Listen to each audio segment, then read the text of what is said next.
I think balance is very key because let's say, it's sort of balance and sort of understanding because, the way I'm thinking about it is like, for example, if you're always chasing like long-term rewards and long-term success, you're never really getting to enjoy the short term as well. So it's sort of learning about how can I work towards the long term whilst enjoying the short term as well. And it's balance. Because, for example, I think just think about it as like, just think about life and think about work as a whole, for example, right? Let's say you work and then you work until retirement and then you sort of retire and then you enjoy your life at retirement. That's a very sort of like, for me, that's very boring. That's not really enjoyable. I'm not really trying to live my life at like 60 or 50 or when you retire and you're old. Like people want to sort of enjoy their lives now. And it's sort of a balance, like how much effort do you put into playing and sort of relaxing and sort of enjoying your life now, and how much work do you have to put in to sort of be able to relax and enjoy your life later as well. It's sort of getting that balance about what do I need to do now to make sure that I enjoy my life or enjoy myself, or I reap the rewards of my work in the future, as well as whilst I'm like putting in the work to reap my rewards in the future, how can I also set aside time to get that instant reward that I want now as well. Like it's a balance. Like I don't think there's anything wrong or intrinsically wrong with wanting short-term rewards or short-term gratification, because it feels good. Like you release a podcast, you get the views, you get the likes and the comments, it'll feel good. You go to work and then the week after you get your money for that work, again, it will feel good. And like you shouldn't be made bad, or you shouldn't feel bad for having that sort of system. It's just sort of how, like recognizing that, how do you get a balance into ensuring that you're sort of understanding, whilst this is short term, how am I also working towards my long term? And whilst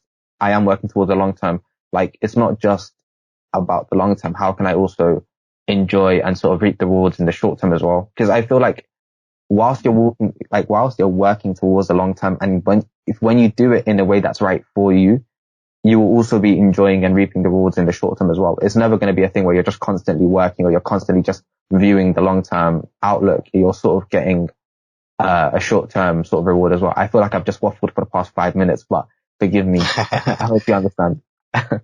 Nah, it's a great bit, man. I think a different way of articulating that is you're kind of saying that there's a intrinsic difference, I guess, between like physical reward and I guess emotional reward, or kind of like value, like it's kind of how your set of values. Wait, what the heck is physical reward? Like money, or like monetary reward, or yeah. I was thinking like, what's physical? I'm sorry, I mentally just fucked out. I mentally just fucked out. Sorry. No, it's calm. No, I get that. No, yeah, as in like physical rewards, they can be both long term and they can be short term. Because, for example, you can be working towards something that gives you way more money in the future than it would in the short term. So again, you can have physical rewards in the long term. You can have emotional rewards in the short term as well. It's like, I wouldn't categorize one as solely in one category or sort of one outlook. Like you need a balance of both. You need both physical and like mental and physical and emotional rewards in the short term and long term. You should never really I wouldn't like advocate, like, for example, sacrificing your mental health now for something in the future, or sacrificing your mental health in the future for something now. Like you need a balance. Like I think life is about balance. Mm-hmm. Yeah, I hear that. I guess what's important in a sense is knowing what you want out of life. And like, there's no need to sell out just for money if that's not what you really want. Versus there's no point volunteering for 10 years if you really just want to buy a Lambo. Like you need to figure out what you want and then I guess kind of stay true to that. If you really want to I don't think anyone could just be like, yeah, I want to buy a Lambo today and just buy it. No, yeah, catch me in a year, man. Our podcast money coming through, yeah. No, I'll exchange my Tesla share for an Aventador. My one share. Wow, you need some major returns on that share. But no, as in like, even when you were just saying that, I think you mentioned, yeah, let me think what you just mentioned. You mentioned, like knowing what someone wants out of life. And that's even a very difficult question as well. That takes ages to figure out. Even I don't know what I want out of life. Like no one, like, I don't know.